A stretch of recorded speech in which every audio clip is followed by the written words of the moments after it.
Help! Daddy's locked me in. The sudden phone call from my 5-year-old daughter made my eyes widen. I had left her with my husband at home while I was busy at work. Who would have thought I'd get such an SOS call when he was supposed to be watching her? There's smoke too. Get me out of here quick. Not knowing what on earth was happening, I rushed out of the office in a panic. And when I finally reached home, what I saw before me was an unbelievable sight. I married Anthony when I was 26, after being introduced by an acquaintance. We worked for completely different companies, but our values were similar, and we nurtured our love smoothly. After our daughter Dakota was born, we supported each other through the bewildering experience of first-time parenting. I naively thought we'd continue to live happily as a family of 3. Next to my always smiling husband and daughter, I was carefree in my thoughts.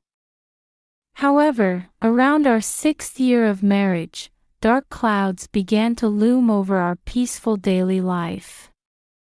Honey, tomorrow's Dakota's 5th birthday. You'll be able to come home early, right? No, that might be tough. Probably impossible. What? Really? I thought I'd asked you to keep that day free a while back. It's work, can't be helped. It's just a birthday anyway, you'll just eat cake. You two can handle it yourselves. With those words, Anthony headed off to work in a bad mood. So Daddy won't be celebrating with us. Looking at my daughter sitting at the table with a glum face after watching her father's back disappear, I felt helpless. The sudden change in our once happy life was none other than Anthony's attitude. He gradually stopped coming home, and the days we didn't see his face increased. When I asked why, my husband always insisted he was busy with work and wouldn't really talk to me. That wasn't the only thing that changed. There's a sale today. I'd better stock up.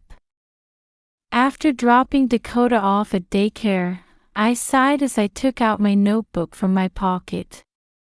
At the same time Anthony stopped coming home, he suddenly became extremely strict about money. My husband started managing even my income, and the living expenses he handed over were only $300 a month. I couldn't even buy proper clothes for our daughter, so I had to dip into my own savings to buy what Dakota needed. If it was just about saving money, I would have cooperated, but he went as far as warning me, "Don't waste money just because it's close by," when I went to the nearest store. It seemed he didn't want me to spend any money at all. Even then, I still believed in Anthony. I told myself that he was just stressed from work and temporarily irritable. Although something felt off, I decided to watch over him and support him. However, contrary to my expectations, Anthony's attitude only escalated. As he spent less and less time at home, he gradually started pushing all responsibilities related to Dakota onto me. Childcare is a woman's job, isn't it? You're her mother, so make sure you balance work and properly discipline her. Until then, he would look after our daughter when I had to work on holidays. But with those cold words, he stopped cooperating with childcare even during the little time he spent at home. Our parents and in-laws lived a bit far away, so we couldn't rely on them, and I couldn't leave 5-year-old Dakota home alone. So, without telling him, I decided to buy a cell phone for children with my own money. Is this for me? Yes, but it's only for contact. You can't play games on it. And this is a secret from Daddy.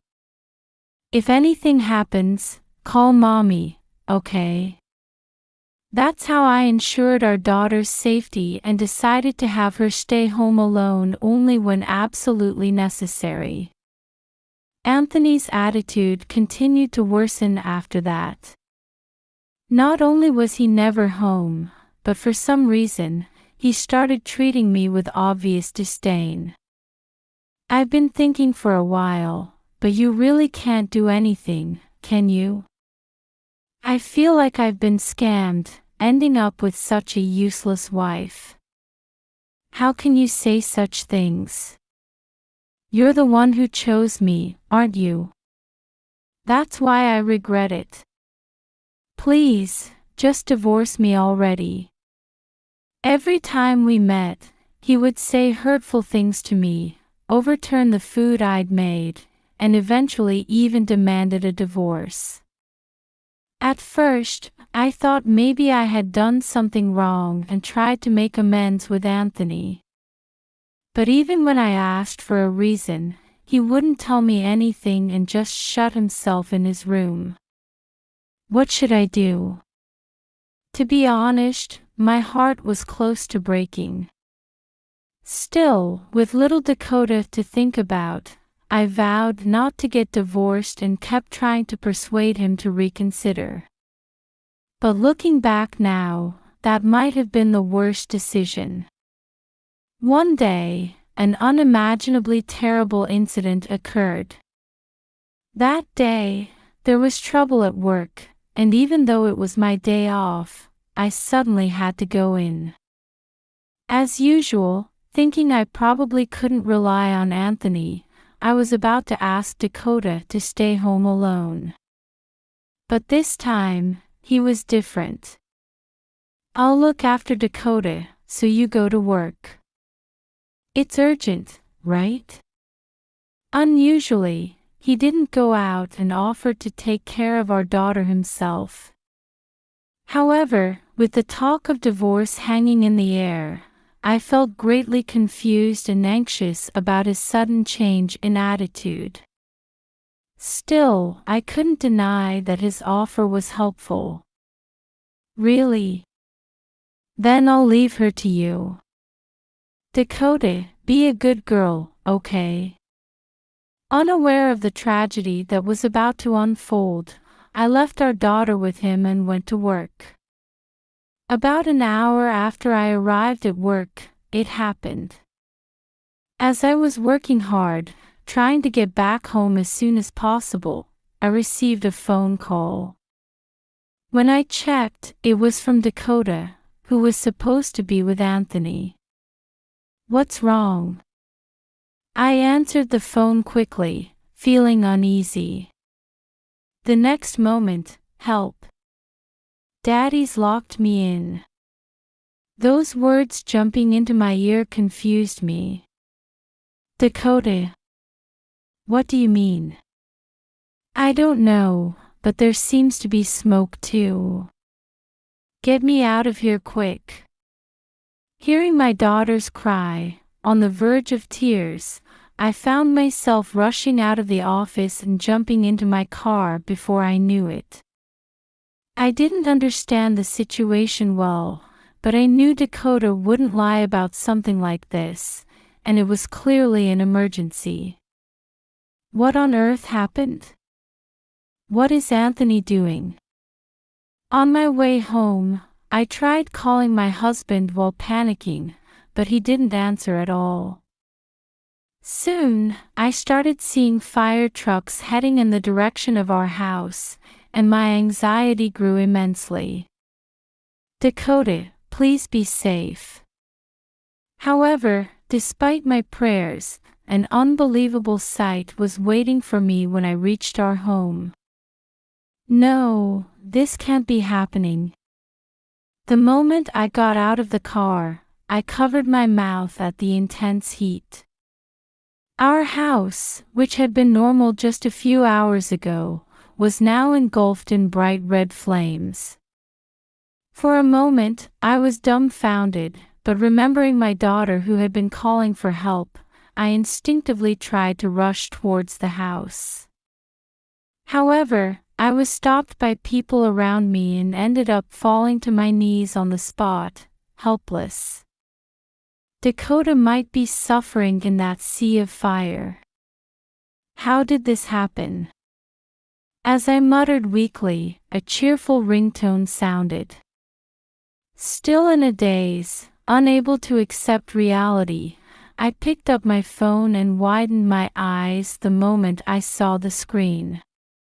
It was an email from my husband, with a casual message saying, "I suddenly have to go on a business trip for work. Can't look after Dakota anymore, so get back home early." Seeing such a nonchalant message, as if it had nothing to do with him, I was crying with anger. How irresponsible, not even knowing the situation.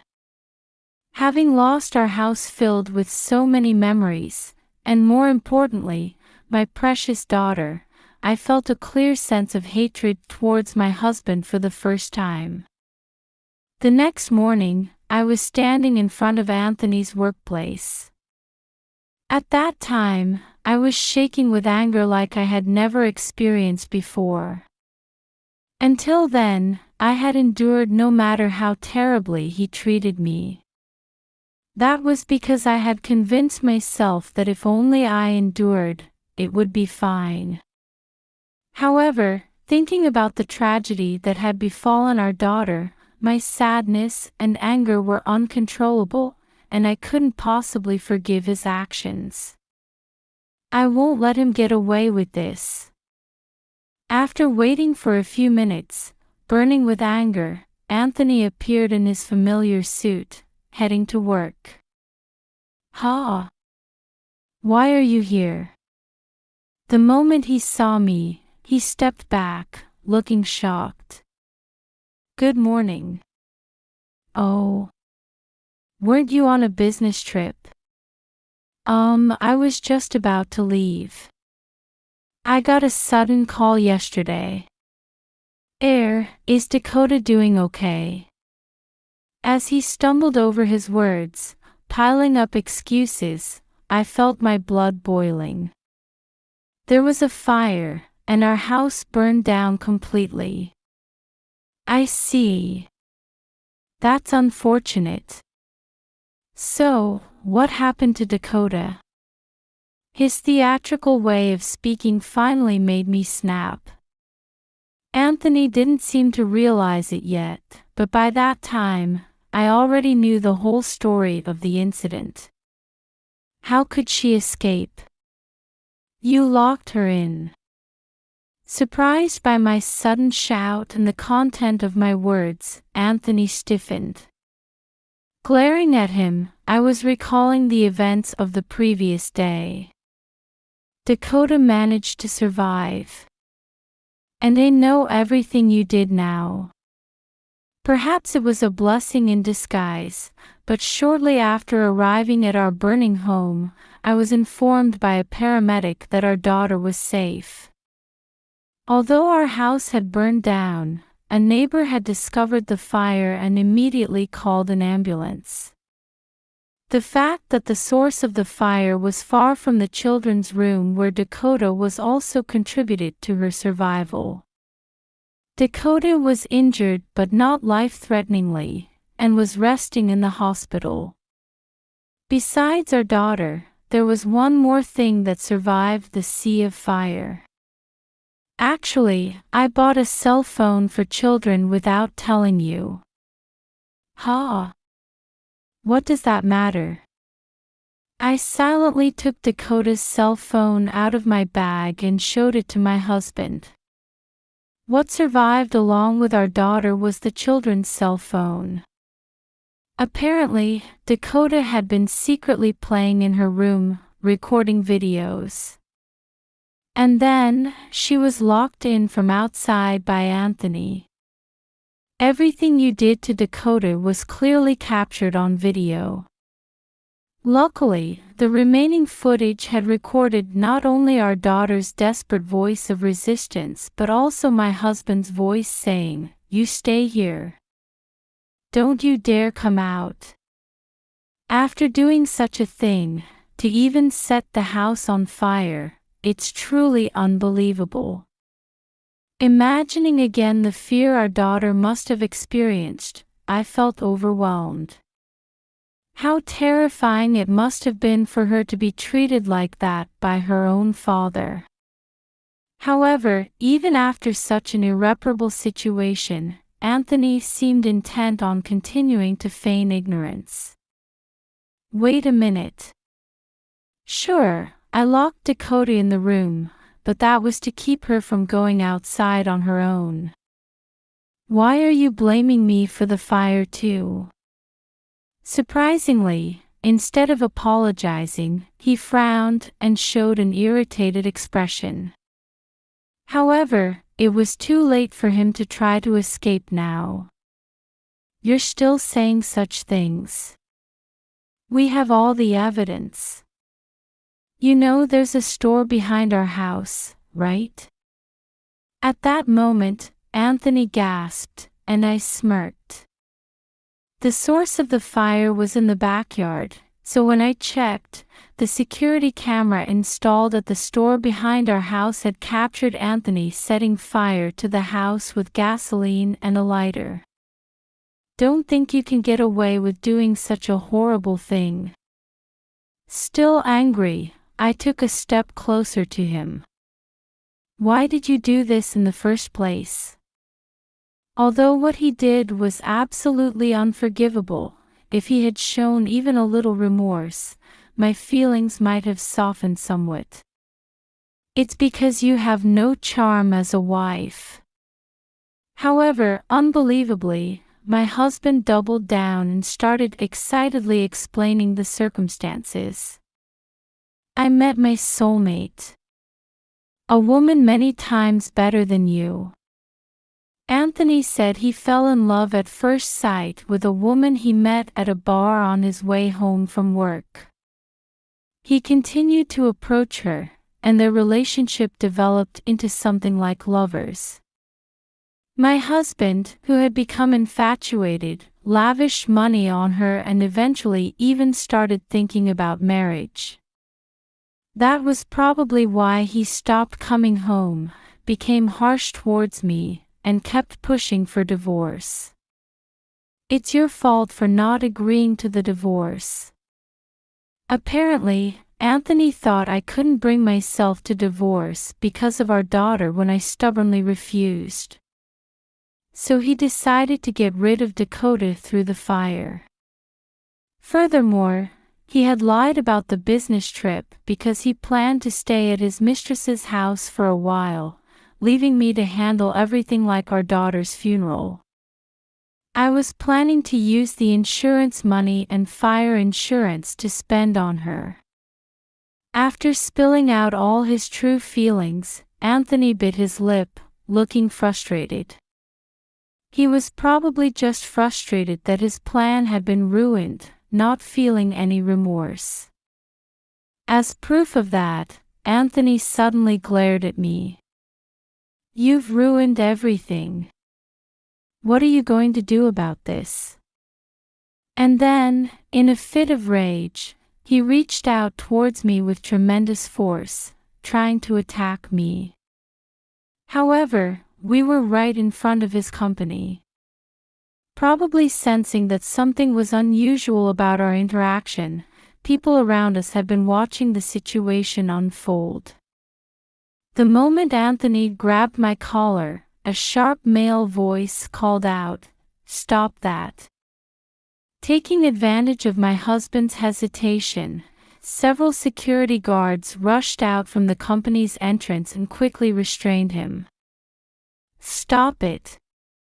Let go of me." Looking down at my husband, pathetically pinned to the ground, I rubbed my arm.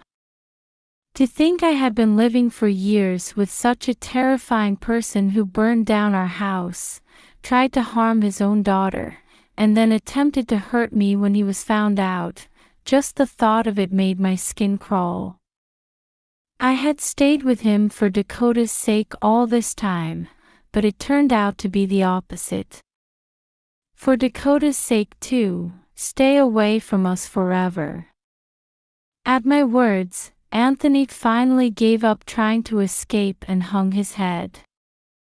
And so, our marriage, which was supposed to have been happy, came to a permanent end. Later, I ended up divorcing Anthony.